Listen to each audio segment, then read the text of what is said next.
pag ganitong winter, nakakatamad talaga bumangon dahil nga malamig. Siyempre wala ka na magagawa dahil yun ang trabaho mo ang mag-asikaso sa alaga. So nagigising ako ng 6 o'clock. Pero lumalabas ako ng kwarto mga 6:10 kasi magbihis pa ako. Tapos syempre pagkatapos magbihis, mag-CR pa. Tapos nakakapag-prepare ako ng almusal is mga na 6:20. Ano lang naman, boiled egg, tapos fresh milk, yun lang ang almusal namin. Tapos yung alaga ko, binabawalan ko siya ng apple. Yan lang. Tapos yung almusal niya is lugaw. Ako naman, kumakain ako ng almusal mga 8:30.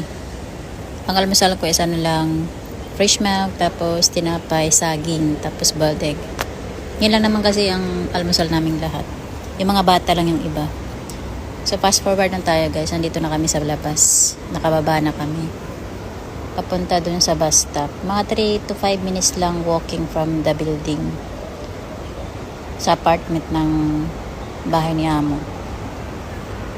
So usually talaga nababa kami mga 7:15. Minsan kasi yung alaga ko nagtatantrum pa. Kaya minsan late kami. Minsan 7:20, 7:25. Pero yung bus naman dumarating is 7:30. So may time pa talaga siyang muni-muni.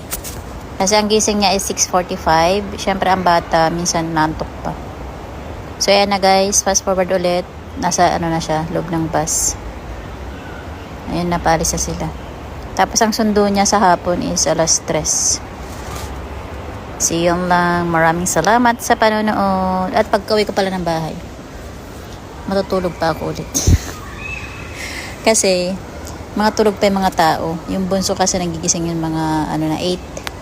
So ako naman, syempre, edit mo na saglit. Pero ang totoo, hindi naman ako makatulog. Cellphone.